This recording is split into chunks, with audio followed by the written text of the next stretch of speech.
មកដល់សំណួរទី81លោកបានសាកសួរថាកិច្ចពិធីមង្គលការតើគេត្រូវនិយាយជើងការមុនឬក៏ត្រូវលើកចំនួនកំណត់ជូនលោកមេបាមុនបាទអញ្ចឹងនៅក្នុងពិធីមង្គលការខ្មែរប្រសិនបើយើងសិក្សាអំពីខាងដើមទៅយើងនឹងឃើញអំពីកិច្ចកម្មវិធីតាមលំដាប់លំដោយមុនឈានទៅដល់ពិធីមង្គលការបានគឺគេត្រូវមានពិធីខាងដើមមួយចំនួនដូចជាទី1គឺពិធីចែចៅកាលណាបើអ្នកសម័យដើមកាលលោកបានពឹងពោរកស្រី3នាក់ឬក៏ម្នាក់ឬក៏2នាក់ដែលជាអ្នកមុខអ្នកការឬក៏អ្នកដែលគេនិយមរាប់អាននៅក្នុងស្រុកភូមិហ្នឹងឲ្យចូលទៅធ្វើពិធីចែចៅមានន័យថាគឺទៅស្ទុះចិត្តស្ទុះថ្លើមសួរសុខសួរទុក្ខដើម្បីដឹងពីព័ត៌មានខាងកូនស្រីរបស់លោកមេបាហើយជើងជាបន្ទាប់មកទៀតប្រសិនបើខាងសម័យកូនស្រីគេមិនមានចំទាស់ទេគេក៏មានអធិស្ឋានល្អដែរគឺលោកដែលជាមេដាបេដាខាងកូនប្រុសនេះនឹងពឹងពោឲ្យស្រីអ្នកមុខអ្នកការដដែលនោះឬក៏អ្នកផ្សេងដទៃឯណាក៏បានដែរនាំទៅនៅរបស់កំដរដៃមានស្លាមលូនំនេកដំណាប់តែស្ករផុសភៀមួយចំនួនហ្នឹងឲ្យទៅជាមួយដើម្បីធ្វើពិធីស្ដីដណ្ដឹងគឺយកនៅថ្ងៃខែឆ្នាំកូនប្រុសស្រីទាំងពីរទៅរកអាចារ្យគុណគូហើយកាលណាបើត្រឹមត្រូវឃើញថាគូទាំងពីរអាចនឹងคล้ายទៅជាអ្នកមានផលវាសនាអនាគតជាមួយគ្នាអាចមានសេចក្តីសុខសេចក្តីចម្រើនជាគូអនាគតបានហ្នឹងក៏គេចាប់ផ្ដើមធ្វើពិធីស្ដីដណ្ដឹងហើយស្ដីដណ្ដឹងហ្នឹងមានជើងទី1ជើងទី2និងជើងទី3កាលណាបើស្ដីដណ្ដឹងក្នុងគម្រប់3ដងសុំស្ដី3ដងម្ដងអាចថាមានពាក្យវិវេខ្លះទី2អាចថានឹងបើឱកាសឲ្យលោកអ្នកខាងមេដាបេដាខាងពូកូនប្រុសហ្នឹងបន្តសក្តីព្យាយាមចូលទៅស្នើការឬក៏សុំស្ដីដណ្ដឹងអីជាដើមទៀតលុះដល់គម្រប់ជើងទី3ពេលលោកព្រមអនុញ្ញាតថាឲ្យកូនស្រីហ្នឹងឲ្យបានមកជាគូអនាគតទៅជាមួយនឹងកូនប្រុសហើយនៅក្នុងថ្ងៃស្ដីដណ្ដឹងនេះក៏យល់ព្រមហើយគេក៏ចាប់ផ្ដើមមេដាបេដាខាងកូនប្រុសព្រមទាំងអ្នកមុខអ្នកការហ្នឹងដែលទៅជាមួយក៏លើកនៅ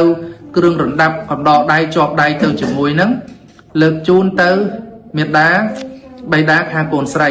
នេះនៅក្នុងថ្ងៃទី1ពេលដែលលើកនៅរណ្ដាប់គ្រឿងកំដរដៃទៅជាមួយក្នុងពេលដែលស្ដីដណ្ដឹងបានហើយអ្នកនិយាយចែកចៅត្រូវនិយាយចែកចៅស្ដីដណ្ដឹងត្រូវចិត្តត្រូវថ្លើមយល់ព្រមជាមួយគ្នាហើយហ្នឹងទើបគេលើកនៅ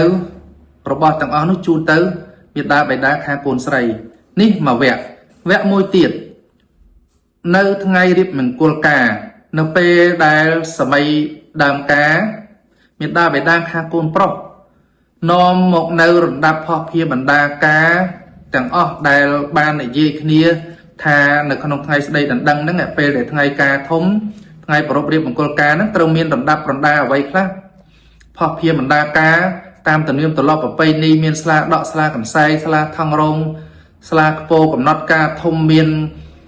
បន្លែផ្លែឈើនំចំណីមានសាច់ត្រីសាច់ជ្រូកសាច់គោបន្លែបង្ការមានស្រាមានអង្ករមានកំបោរមានថ្នាំជក់អ្វីផ្សេងត្រីងៀតត្រីឆ្អើរត្រីក្រៀមត្រីស្រស់អ្វីផ្សេងហ្នឹងគឺពីដើមលោកកំណត់អង្គអញ្ចឹងពេលដែលថ្ងៃរៀបមង្គលការចូលមកដល់គេត្រូវហែនៅរណ្ដាប់ទាំងអស់នោះគេហៅថាហែកំណត់ជូនទៅលោកមេបាខាងកូនស្រីហ្នឹងឲ្យដែលបានប្រកបវិជ្ជាហ្នឹងដើម្បីឲ្យលោកបានពិនិត្យមើលនៅអ្វីដែលលោកបានធ្វើការបង្កប់បញ្ជាការពីថ្ងៃមុនតើលោកមេបាខាងកូនប្រុសមេដាបេដាខាងកូនប្រុសដែលព្រមទទួលយកនៅកិច្ចសន្យាដែលថានៅក្នុងថ្ងៃរៀបមង្គលនឹងត្រូវឲ្យមានអ្វីខ្លះសម្រាប់យកទៅបម្រើកិច្ចការងារនៅក្នុងកម្មវិធីមង្គលនឹងគឺគេត្រួតពិនិត្យត្រឹមត្រូវហ្នឹងកាលណាបើពិនិត្យឃើញតែត្រឹមត្រូវគ្រប់ចំនួនហើយក៏គេលើកនៅរណ្ដាប់ផុសភាទាំងអស់នោះឯងជូនទៅមេដាបេដាខាងកូនស្រីនេះមួយផ្នែកទៀតមានន័យថានៅថ្ងៃស្ដីដណ្ដឹងក៏គេមានជូនរបៀបកំណត់អញ្ចឹងដែរប៉ុន្តែតិចតួចប៉ុន្តែនៅថ្ងៃមង្គលការធំគឺយកចំនួនច្រើនតាមដែលលោកបានធ្វើការសន្យានិងទទួលយកប៉ុន្តែទោះបីជានៅក្នុងថ្ងៃរៀបមង្គលការនឹងក៏ដោយត្បិតតែមានតាបិតាខាងកូនប្រុសបានធ្វើពិធីចែកចៅស្រីដណ្ដឹងនិយាយជើងការពីថ្ងៃមុននឹងរួចមកហើយក៏ដោយប៉ុន្តែនៅថ្ងៃរៀបមង្គលការមកដល់ cứ lô mà ha đầm nang ơi miền đa bài đa khang côn pro nâng ạ nâng đặt lâu nâng ạ có tàu thơ cách bị thi snaka ai thì chỉ cô sắp bài play mà đòn tiết tầm bay ơi lô mấy ba nâng miền sầm nôm poอย่างna một con mình chiaอย่างná lô mà ha nó có một chùm điệp chun lô mấy ba khang côn pro đầm bay nâng ăn vót tờ ta mà váy đại lô đại chia mấy ba khang côn sấy nó lô bàn và quạt phải chỉ nâng cứ pi chùm này bình chậm làm vĩnh tha môn pe đại tổ tuôn ở pop here mình là cá mình tha tiền được ngày chạy châu đây đằng cái đấy rư con ở không ngày đêm mà cô ca thông cái đấy cứ cái trâu tay này dưới trường ca chỉ một sần tu bay về cái đấy nó không ngày đêm mà cô ca nó cứ trâu này dưới ở chờ hết bàn ở vĩnh nó cứ là bia bài bot được nông thi à bia không ai bàn tay pe khla tiệt bà sân chỉ pe về lia clay rư còn lộn mình trong bên ngay lục ai cắt lục ai bằng pruốn còn miền đài pe khla bàn để dưới trường cá nơi ngày chạy châu sau đây là đang ruồi hái vô prom này chẳng na hái đó tại ngày đi mà cô ca một đó lúc còn mình để dây trên ca ấy đứng bên ngay tiếp cầm miền đài ở sông bay thề để dây thà lượng lang cách nâng mộc chỉ mà đo tiếp lúc còn mình miền thưa còn miền đài còn tài ai để dây ta chỉ cô chỉ hết rốt prap tha lúc ban từ tuột về đạn nắng còn no một nâu phật mình na ca thằng ở nắng ngày mình chun tọt đo lục mấy bà chân tớ có cái lớp rồi đạp nắng chun tớ biết đa mấy đá khang côn say tay mà đó nó của miền đàiនេះគឺបែបបត់ដែលឃើញថាមានការអនុវត្តខ្លះបែបហ្នឹងក៏មានដែរមិនពិតទាំងស្រុងដូចទៅក្នុងក្បួនច្បាប់ត្រៀមទម្លាប់ទេប៉ុន្តែកិច្ចទាំងពីរនេះសិតតែអាចធ្វើបានទោះបីតែបាននិយាយជើងការម្ដងហើយក្តីប្ររពនិយាយម្ដងទៀតក៏បាន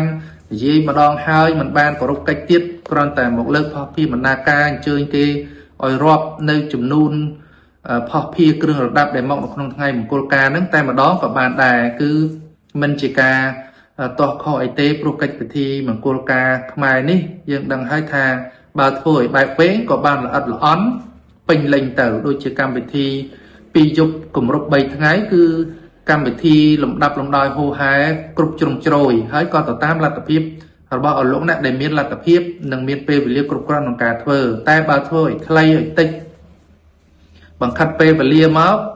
ឬទៅតាមធនធានទៀតក៏អាស្រ័យទៅតាមនឹងដែរគឺសិតតែអាចធ្វើបានទាំងអស់ប៉ុន្តែគ្រាន់តែថានៅក្នុងកិច្ចនីមួយបើមិនបានធ្វើជាវែងឆ្ងាយទេលោកមហាលោកអាចារ្យដែលជាអ្នកដឹកនាំកិច្ចកម្មវិធីនឹងលោកគ្រាន់តែជម្រាបជាគោលឲ្យដឹងពីអត្តន័យនៃកម្មវិធីបុរាណយ៉ាងម៉េចហ្នឹងក៏អាចធ្វើបានដែរហើយយើងក៏លើសលួសកិច្ចកម្មវិធីខ្លះទៅហើយក៏បន្តចូលធ្វើកម្មវិធីដែលត្រូវធ្វើអនុវត្តជាក់ស្ដែងដែលជាតម្រូវការរបស់លោកមេដាបេដាទាំងសងខាងដែលលោកចង់បានយ៉ាងណាបែបបត់យ៉ាងណាគឺធ្វើទៅតាមហ្នឹងព្រោះពេលខ្លះមិនមែនពឹងផ្អែកទៅលើក្បួនទាំងស្រុងឲ្យធ្វើឲ្យតឹងរឹងដល់ពិបាកអ្នកធ្វើនោះក៏មិនមែនជាការស្រួលមួយយ៉ាងដែរតែបើពេលខ្លះកាត់ឲ្យខូចខ្លឹមសារពេកក៏មិនជាការល្អដែរកុំកាត់ឲ្យខ្លីដល់បាត់អត្តន័យខ្លឹមសារដើមហើយកុំដាក់បញ្ចូលអ្វីដែលនាំឲ្យមានភាពច្របូកច្របល់ហើយពិសេសគឺមិនមែនអ្វីដែលមិនមែនជារបស់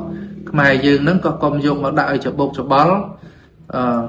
ជាមួយគ្នាព្រោះពេលខ្លះបើពេលវេលាកាន់តែតិចហើយយើងដាក់កម្មវិធីមិនត្រូវទៅក្នុងទំនៀមបែបបត់នាំឲ្យអ្នកស្ដាប់អ្នកចូលរួមនឹងពិបាកក្នុងការយល់ហើយកិច្ចកម្មវិធីកាលណាទៅមើលទៅឃើញខុសគ្នាផ្សេងគ្នាទៅជាកើតការសង្ស័យមានមន្ទិលថាសួរថាមិនបានជាអាចារ្យនេះមហានេះដឹកនាំខុសពីកន្លែងនោះអញ្ចឹងទៅអញ្ចឹងការដឹកនាំក្បួនច្បាប់ខ្មែរយើងនេះគឺទី1គឺមានច្បាប់ក្បួនទំនៀមទម្លាប់ដែលជាគោលសម្រាប់ការអនុវត្តជាផ្លូវការដែលមានរៀបចំដោយក្រសួងធម្មការនិងសាសនាដែលមានការតម្រង់ទិសដោយរាជរដ្ឋាភិបាលក្នុងការបើកវគ្គបណ្តុះបណ្តាលប៉ុន្តែទោះបីតែធ្វើបានបែបហ្នឹងប៉ុណ្ណឹងយ៉ាងណាក៏ដោយប៉ុន្តែអ្វីដែលយើងធ្លាប់ឃើញនៅតាមភូមិស្រុកតាមទីកន្លែងតាមទំនៀមទម្លាប់ទូទាំងប្រទេសរបស់យើងក្នុងខេត្តផ្សេងនេះគ្នានោះក៏ឃើញតែបែបបត់ផ្សេងគ្នាដែរចឹងហើយកិច្ចទាំងអស់នេះគឺមានលក្ខណៈច្រើន ដែលយើងមិនអាចថានឹងធ្វើឲ្យដូចគ្នាទាំងស្រុងនោះបានទេប៉ុន្តែអ្វីដែលជាសំខាន់នោះគឺចង់ឲ្យអស់លោកទាំងអស់អ្នកដឹកនាំកិច្ចកម្មវិធីឬក៏អ្នកមានកិច្ចកម្មវិធីត្រូវប្រពៃនៅក្នុងពិធីមង្គលហ្នឹងឲ្យបានយល់ទាំងអស់គ្នាទៅថាយើងគួរតែយកក្បួនច្បាប់របៀបទំនៀមទម្លាប់បែបជារួមគ្នាជាឯកច្ឆន្ទហើយដែលមានការដឹកនាំកិច្ចកម្មវិធីហ្នឹងដែលមានការតម្រង់ទិសធ្វើជាផ្លូវការសម្រាប់ឲ្យជនចំនួនក្រោយពិសេសគឺយើងដែលជាអ្នកមានកូនមានចៅអ្នកស្រឡាញ់ទំនៀមទម្លាប់ប្រពៃណីនេះឯងឲ្យបានយល់ហើយធ្វើទាំងអស់គ្នាឲ្យបានត្រឹមត្រូវជាលក្ខណៈប្រពៃណីខ្មែរយើងបាទអញ្ចឹងខ្ញុំសូមលើកឡើងពីចម្លើយនៃសំណួរប៉ុណ្ណឹងក៏ដូចជាមតិនៃការចូលរួមបន្ថែមហើយបើសិនបើអស់លោកអ្នកស្ដាប់គិតឃើញថានឹងមានអ្វីគួរបន្ថែមជាងនឹងទៅតាមទំនៀមទម្លាប់ដែលលោកមានក៏លោកអាចមានប្រសាសន៍បញ្ចេញមតិយោបល់នៅខាងក្រោមនៃវីដេអូនេះក៏រឹងរឹតតែល្អប្រសើរទៀតដើម្បីជាការចែករំលែកនៅចំណេះដឹងទៅវិញទៅមកតកតងទៅនឹងកិច្ចពិធីផ្សេងៗនានានៅក្នុងពិធីមង្គលការខ្មែរបាទអញ្ចឹងខ្ញុំសូមបញ្ចប់ត្រឹមតែប៉ុណ្ណេះបាទសូមអរគុណ